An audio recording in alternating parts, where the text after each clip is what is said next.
Venimos con las charlas, que era también una de terapia intensiva del hospital, y hoy le toca a la doctora especialista en clínica médica, la doctora Cora Piovani.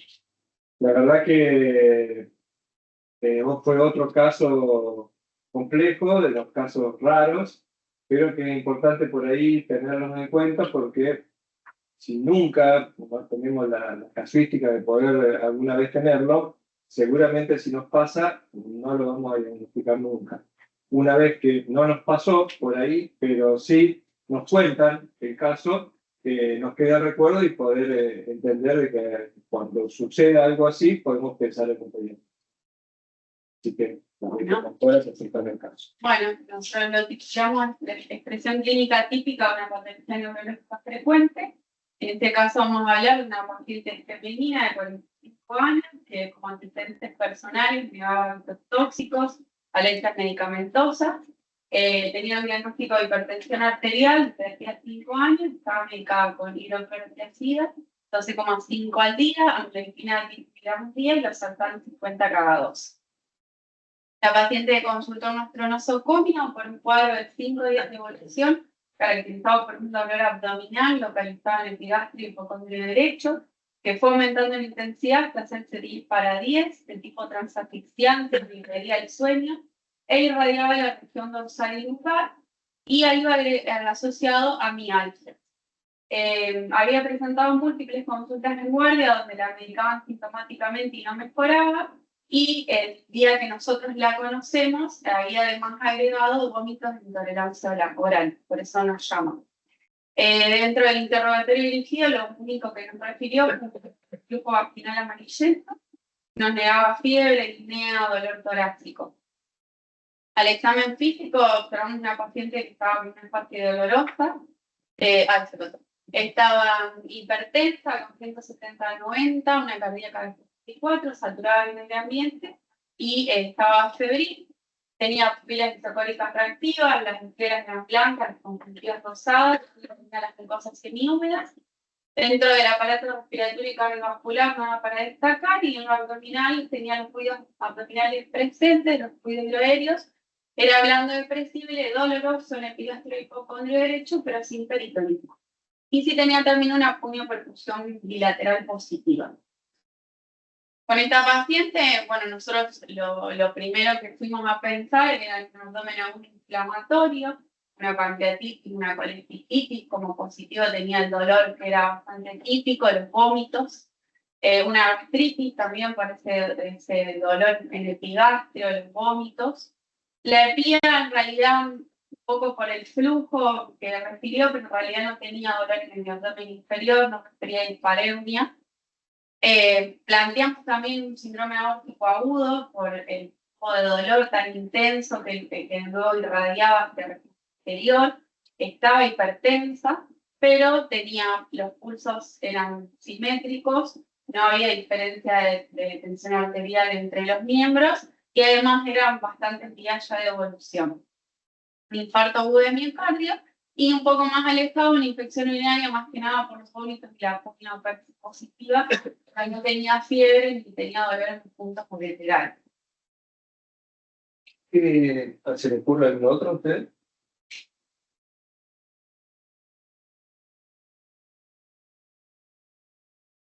Que se nos esté escapando ahí. Me dolió la panza, irradiaba hacia espalda y vómito. Entonces, de una úlcera perforada. Sí, sí. El abdomen no tenía así, no estaba peritoneal, digamos. había consultado varias veces, no Sí. era pulmonar y diosina y peligrán sí.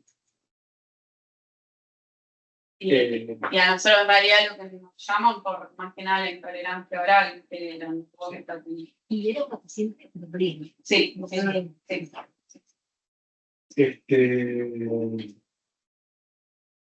¿Te parece mal que yo le haga peligrán y diosina en la guardia de esta paciente?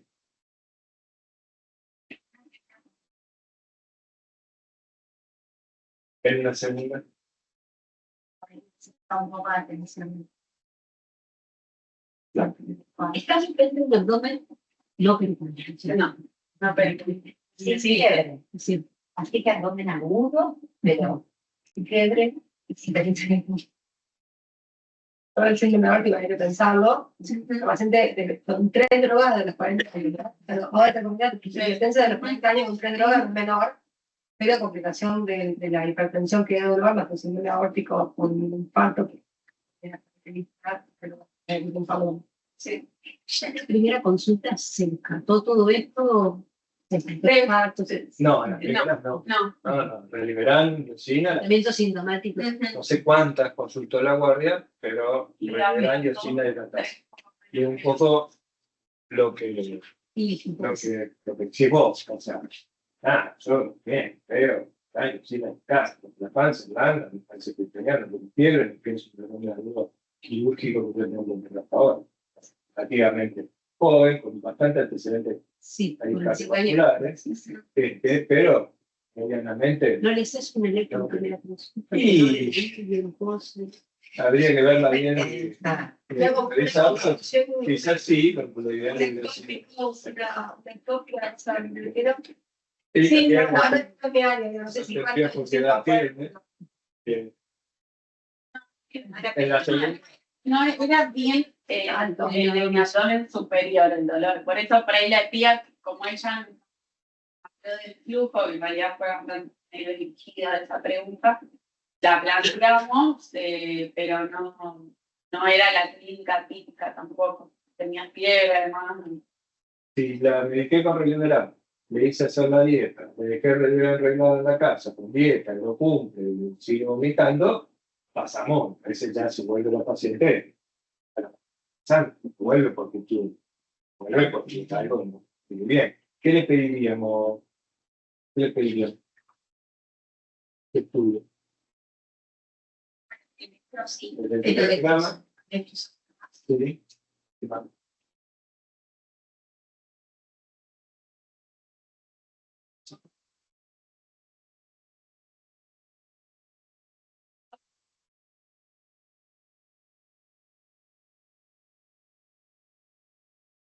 Unas imágenes. Bien. Bueno, entonces, ya por ahí que le pegue una miradita a los riñones también, con una completa sería, ya. Y quedaría ver los ginecológicos porque también, pues, por ahí no sería la primera eco, pero también lo podríamos sentir. Sí, sí, eso que tiene flujo. Por esta, puede ser muy fibras.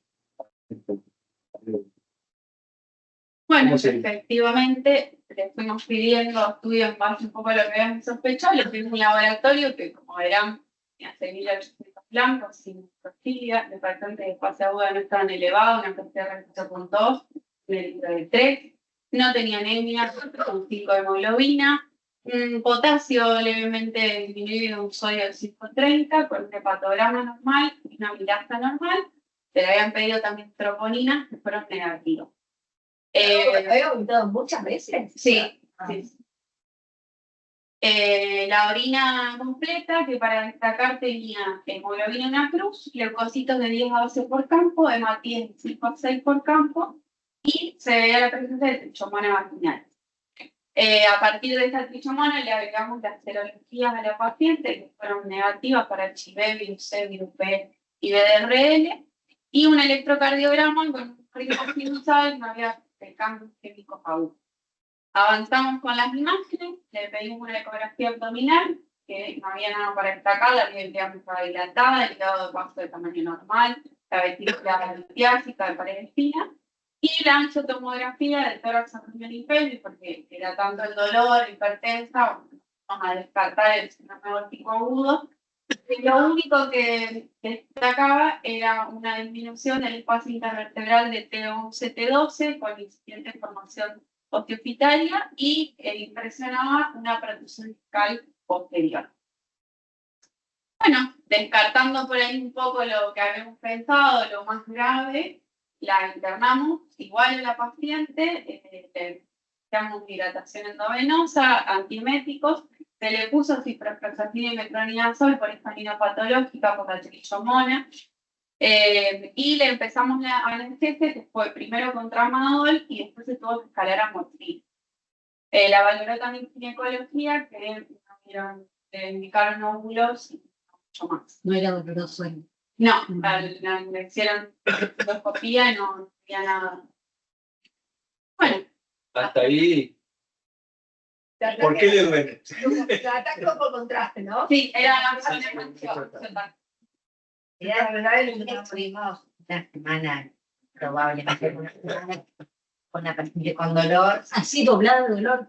Un dolor que cada día era dolor, que hasta llegó un punto en donde uno sospechaba hasta un origen psicosomático del dolor, porque ya estábamos planteando la dosis importante y la señora se seguía quejando de dolor, hasta ahí solo dolor abdominal. Nos quedaba la endoscopía, decir, bueno, pero una gastritis con tanto dolor era. ¿no? ¿La presión la normalizó de hipertensión? Sí, estaba en 140, 90, no se fue demasiado, pero bueno, también era bastante reactivo al dolor. Bueno, ¿cómo evolucionó?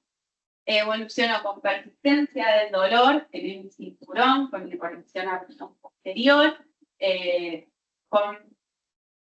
cedía parcialmente con analgésicos que tenía opiáceos, no tuvo más vómitos, pero agregó. Estaba con una centrona ahí ya más o menos. Y más o menos, no, bueno, y agregó movimientos involuntarios días.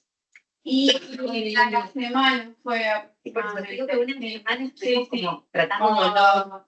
sí, Es mucho. como que era un antibiótico, la analgesia y no mucho más. A esa altura llegó un cultivo negativo. Puro negativo, sí. Y la trichomona.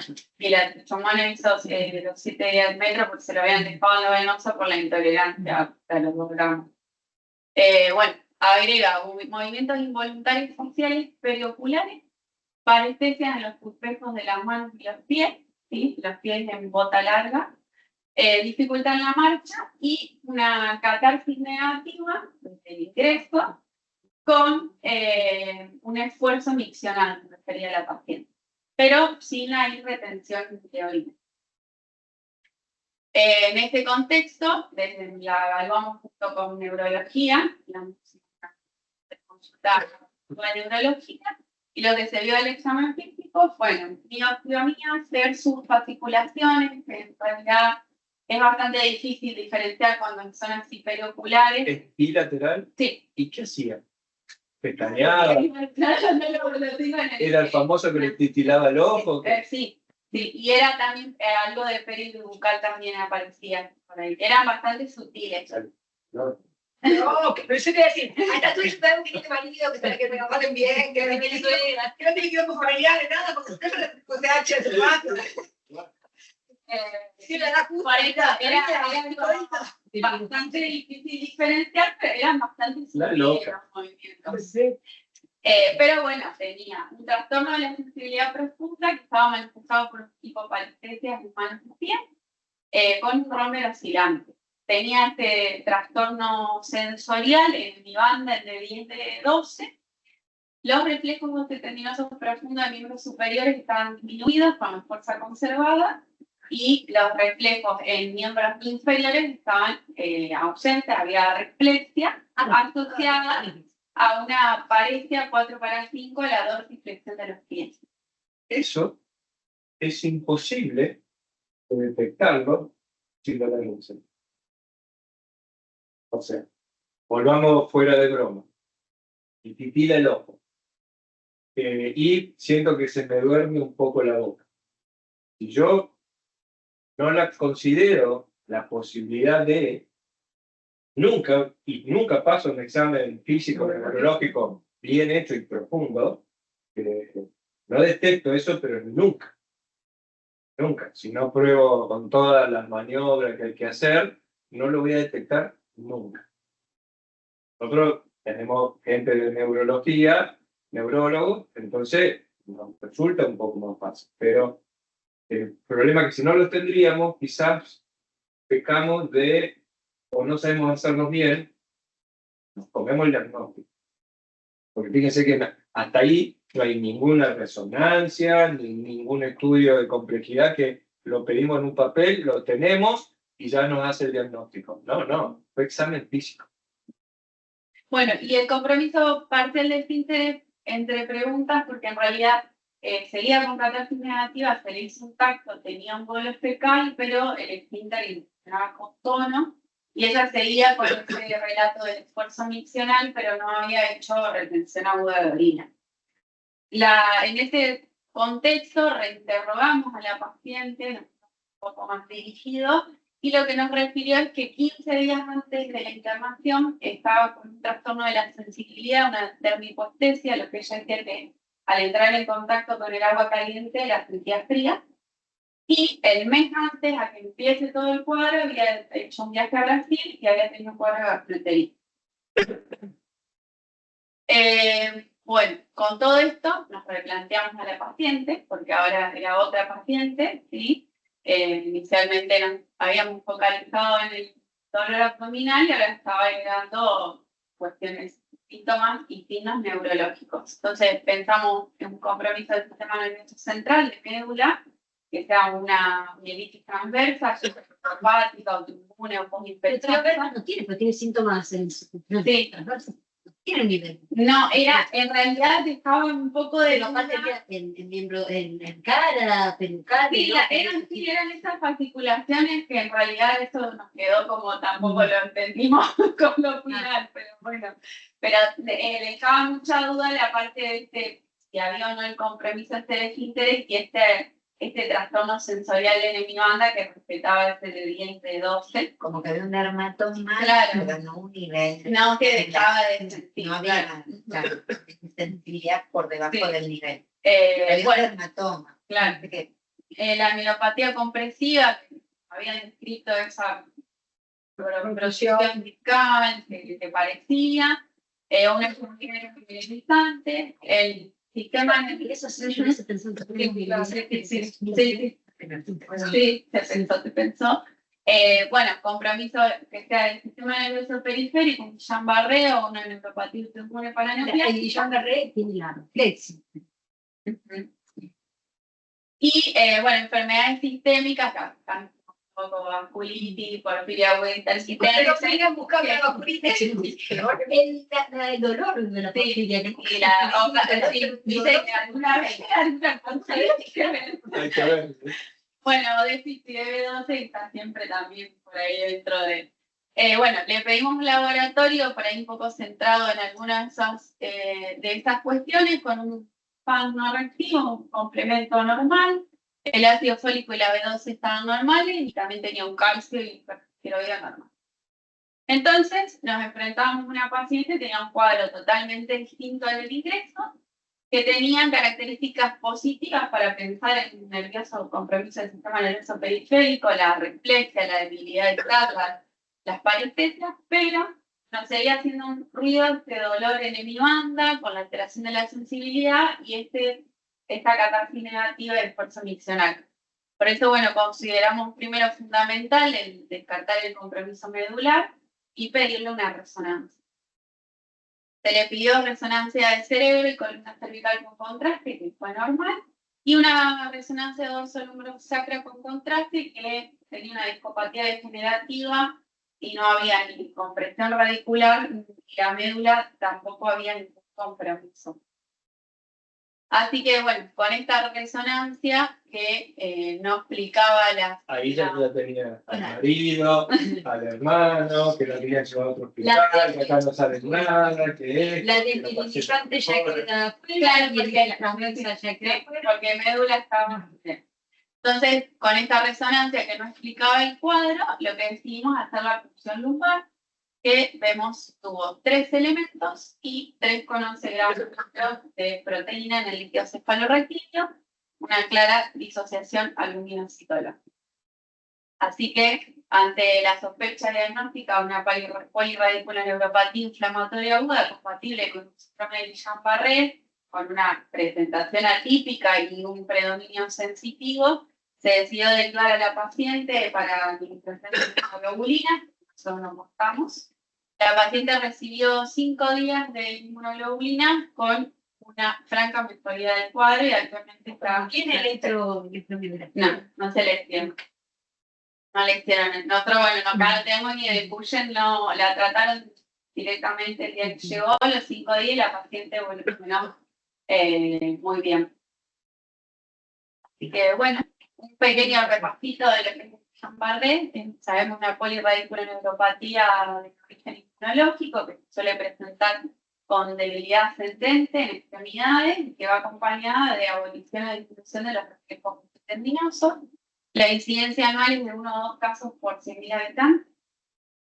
Existen variantes clínicas, es bastante controversial el tema de las variantes clínicas, hay algunas que ponen algunas, que otros no, pero bueno, una de las últimas cosas que encontré es que la divide en Guillain-Barré clásico en las variantes localizadas, que son la faringocérvico-braquial, la paraparética, la motora pura, la sensitiva pura y la táxica sensorial, y el Binet-Fischer como el subtipo, que eso te lo va a dar la electromiografía y la va a dividir en desmineralizante, que es la IDP, o la axonal, que es AMAN o AMSAM.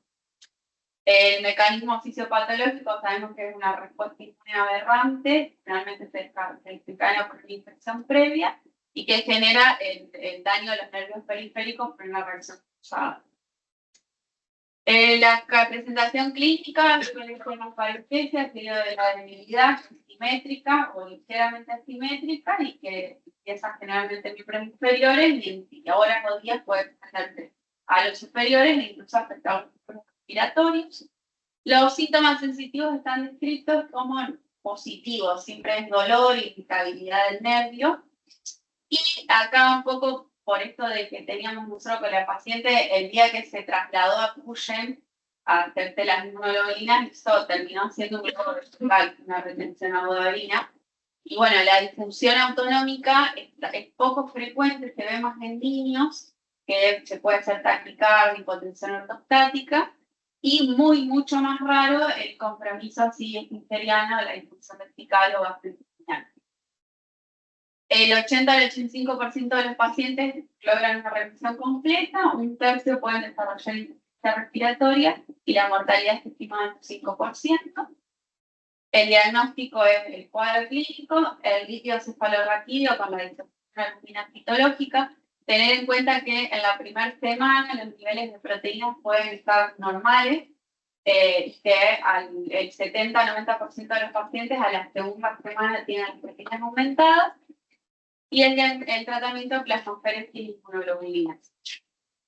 Un poco centrándonos en nuestro caso, yo digamos como presentaciones con dolor, y dice que un tercio de los pacientes con Guillain-Barré, en un tercio de los pacientes el dolor, puede ser un dolor como encefalescencia o radicular o muscular, precede a la debilidad. Hay casos reportados de Guillain-Barré que se presentan inicialmente con dolor abdominal y que eso se explica porque puede haber inflamación del nervio, de la raíz nerviosa dorsal o disfunción autonómica, pero es raro, no es característico y suele llevar a un retraso en el diagnóstico. Hay algunos de los casos que hay reportados, estuvimos leyendo. Y bueno, como conclusión, este caso nos resultó un desafío en estas polirradiculoneuropatías de presentación atípica. El dolor abdominal, el cuadro inicial, nos hizo descartar las causas abdominales e incluso cardíacas, y después la evolución de la paciente nos permitió llegar al diagnóstico y darle el tratamiento que necesitaba. Como para destacar la importancia de mantener siempre un índice alto de sospecha ante cuadros de dolor abdominal tan intensos que no tienen una etiología definida, ni hablar si van acompañados de síntomas neurológicos o que agregan. Y eso es todo. Bien.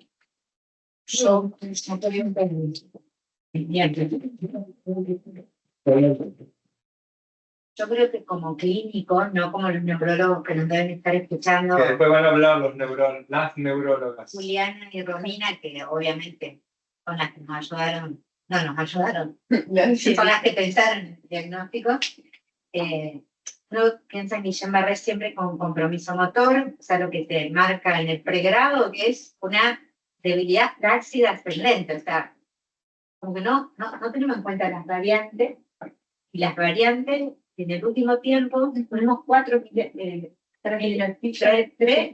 bueno, no sé, 4 con Miller-Fisher, que también es una variante, todo lo mismo, es un compromiso muy reactivo después de una infección. Si vos podés recabar ese dato, es muy importante.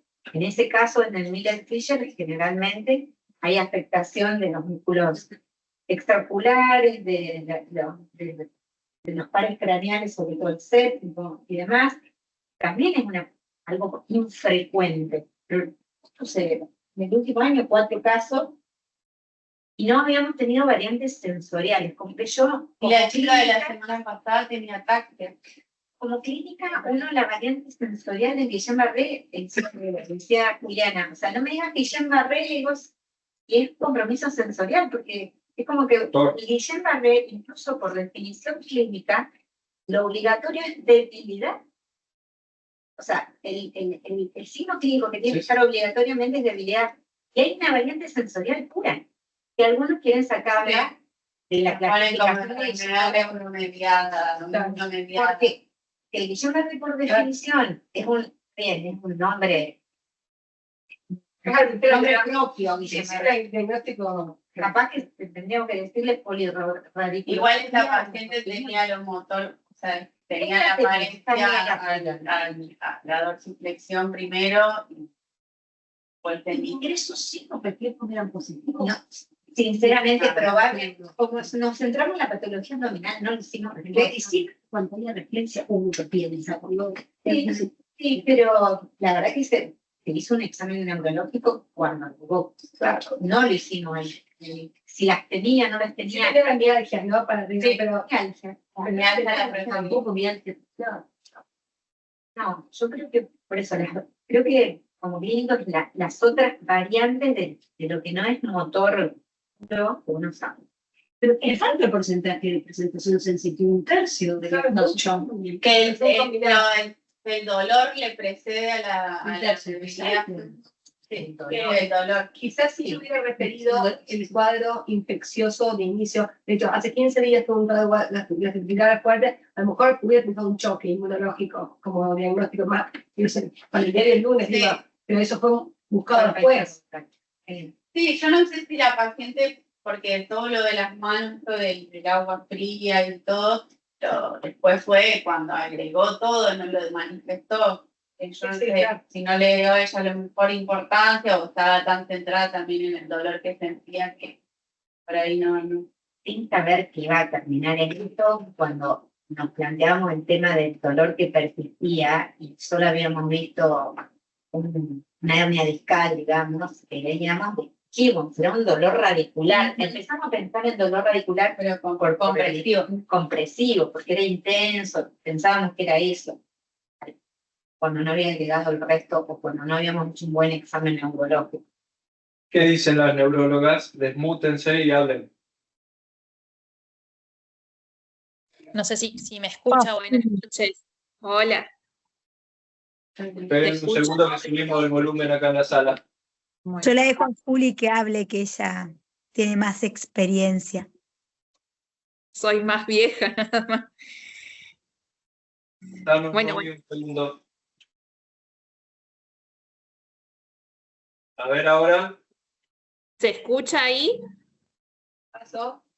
Poco. Espera un segundo que está el técnico acá.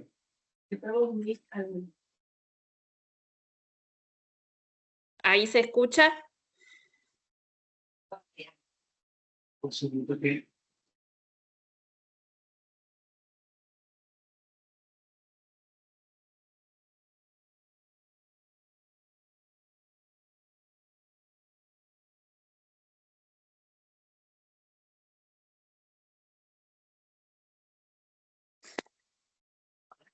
A ver. Hola, buenas noches, ¿se escucha? Perfecto. Sí, bueno. Más que nada remarcar algunos conceptos que ustedes también nombraban. Uno dice, como decía María José, uno dice en Guillain-Barré y hace la referencia inmediata a lo motor, que en realidad es así, o el concepto que todos tenemos que tener es ese. Pero no siempre esperar el cuadro típico. Nosotros llegamos después de la evaluación del clínico, de la evaluación del cirujano, de la evaluación del cardiólogo, de las ginecólogas. Fue una presentación sutil, es una presentación atípica. Pero bueno, al no encontrar un origen, fue ahí donde se nos pidió estar atentas a cómo ligar ese dolor, ¿sí? O buscarle una causa neurológica a ese dolor, y es ahí donde uno, en el interrogatorio, lo dirige en búsqueda de otros signos, y ahí buscamos las parestesias, buscamos la debilidad y buscamos el trastorno de la marcha, ¿sí? La ataxia o la marcha normal también es un signo bastante típico, claro, por el compromiso radicular, ¿sí? Pero vuelvo a decir lo mismo, el concepto del Guillain-Barré es una polirradiculoneuropatía motora. Y lo lindo o lo que nos llevó a la presentación o a la elección de este caso es esto, ¿sí? Que fue una situación especial por el desarrollo o el predominio sensorial. Pero tenías la reflexia y el compromiso atáxico, que eso es también por un compromiso nervioso, ¿sí? Lo mismo con el diario del lunes, la cuestión del viaje, el proceso de la gastroenteritis, son cosas que nos permitieron unir todos estos puntos, ¿sí? Y poder llegar a decir, bueno, la punzamos, ¿sí? Avanzamos en eso, que también era un poco lo último que quedaba por hacer. Llegamos ahí al final.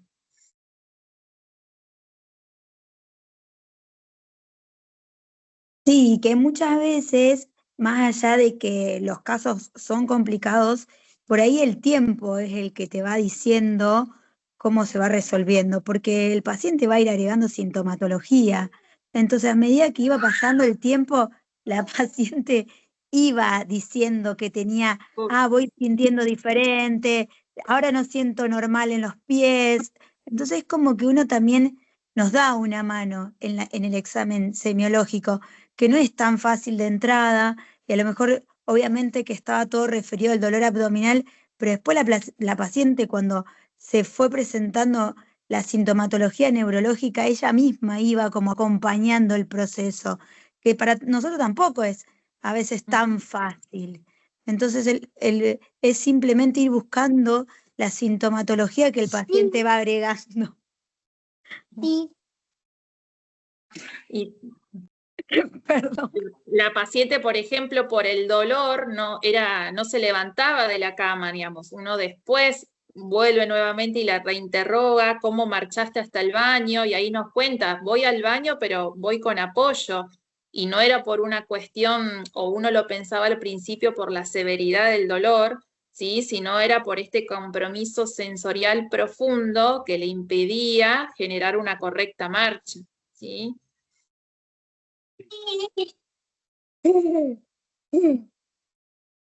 Y evolucionó muy rápido bien. Cuando Sí. finalizó la gamma globulina ya tenía una recuperación completa. Juli, creo que vos la viste en consultorio después. Sí, yo la vi a los 10 días post gamma globulina. La paciente asistió con una ligera sostén en la marcha. Y ella, en el contexto del manejo del dolor, y la paciente en realidad fueron casi 20 días de sufrimiento porque el dolor era muy intenso. Una de las estrategias también fue la pregabalina, y eso se dejó en la internación del Cuyen. La paciente al alta y en el control lo tenía. Los 10 días posteriores vino asistida, ¿sí? Pero ya al mes la paciente volvió a hacer su vida totalmente normal. Ya conducía, marchaba, rehacía las actividades de su casa. El cambio fue notorio. En un mes la recuperación fue plena, y en un control intermedio quedaba una mínima dificultad en la marcha.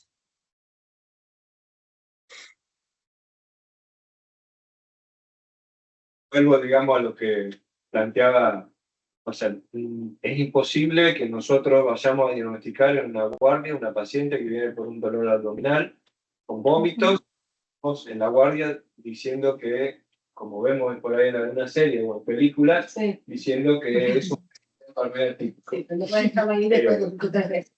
Nosotros tenemos que tener siempre claro, como médicos clínicos, internistas o subespecialistas que vienen desde la clínica médica, es entender de que tenemos primero que reconocer cuando una patología que pensamos que puede ser banal y transitoria, deja de ser tan banal y tan transitoria por la insistencia del paciente, porque el paciente no mejora, tratar de detectar y que no siga, porque si esta paciente podría seguir todavía hasta ahora reclamando, ya, más enferma, reclamando por los mismos síntomas y sin nadie parar la pelota y decir, che, vamos a empezar a ver qué está pasando con este paciente porque esto ya no es normal. Es que en realidad pasó un poquito eso, Ale, la mirada de nuestros compañeros que le internaron de clínica fue esa. Es una paciente que consulta con mucha frecuencia y el miedo era más que nada algo aórtico en su momento, que a lo mejor con estudios comunes no se pudo diagnosticar, pero en realidad la paciente quedó internada más que nada por el número de consultas reiteradas a guardia por el dolor. Exacto, exacto. Que no está bien. En un momento tenemos que decirnos, che, esta persona consulta, algo bien. es cuidarla más para ver si realmente tiene o no tiene, porque hemos internado, Juli, con vos también, pacientes que finalmente eran cuadros simulados, etcétera, etcétera, pero Sí. no es un pecado terminar internando y que el paciente no tenga nada. No tengo nada, ¿no? Problema, no internarlo y que el paciente finalmente tenga alguna enfermedad rara.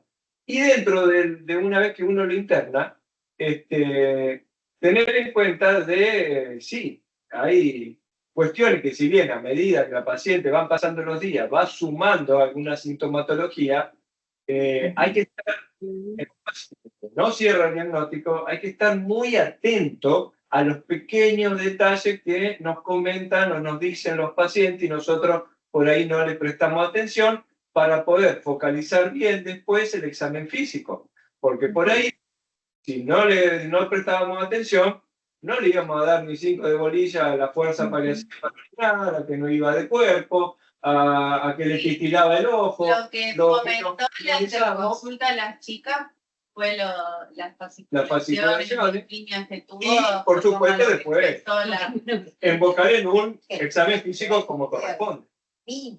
No es mínimo, yo ni lo veo. Pero bueno, las chicas lo vieron en el examen físico. Y saber consultar también a colegas, a otras personas que nos den una mirada, porque a veces uno está mirándolo siempre del mismo lado del paciente y no ve, y viene otro de otro lado totalmente sin conocer al paciente y dice, pero fíjate esto. Y de ahí, porque son casos difíciles y raros, pero bueno, la verdad que excelente porque una pregunta para los lugares donde hay servicios más grandes de neurología. En los casos, tanto típicos como atípicos, bueno, los típicos creo que no, pero ¿harían electromiografía? Yo ya con el líquido cefalorraquídeo no hago una electromiografía. No, el diagnóstico es clínico. El cefalorraquídeo te lo confirma, ¿no? Sí, no. Clínico, era clínico. Si el líquido es negativo, las últimas que yo vi los líquidos son negativos, Porque de primera semana. ¿cuándo le haríamos una electromiografía? Cuando hay mucha diagnóstica, pero no. Porque en los journals de ustedes, en eso que, ahora, bueno, en algunos, las variantes electrofisiológicas, que las divide bien en variantes electrofisiológicas, dice que lo que pueden hacer es hacer un pronóstico diferente, no lo mismo compromiso axonal que desmielinizante y demás. Por eso en los centros, o no sé, ¿quiénes hacen eso? ¿Quiénes hacen electromiografía? No, Digo, sí. descrito variantes No se hace. No se hace, a ver, si tenés un paciente con muchas atipias o pero en lo común, atipías en el sentido no, vuelvo a lo mismo, creo que no lo haría porque no me cambia El tratamiento. el tratamiento. Lo que te va a Es una- cambiar a lo mejor el pronóstico de respuesta al tratamiento, nada más. Ujú. De resolución, nada más. Si tiene mayor o menor respuesta, pero después. Ujú. No lo autorizo. No, no autorice, Ale, no te pedimos total. Es recruenta. No. Yo no pido muchas, así que no, soy de ese team. No, a lo mejor, qué sé yo, lo pienso en algunas cosas que hemos escuchado, algunas vasculitis raras, pero Claro. no en el contexto de la sospecha de algo inmunomediado desmielinizante.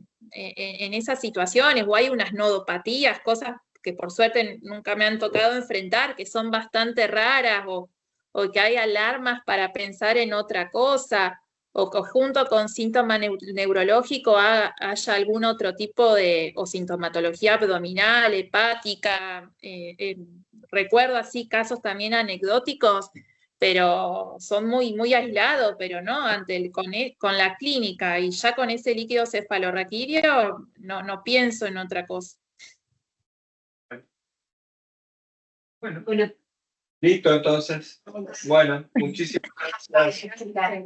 Y en el caso del brazo, Buenas noches, hasta luego.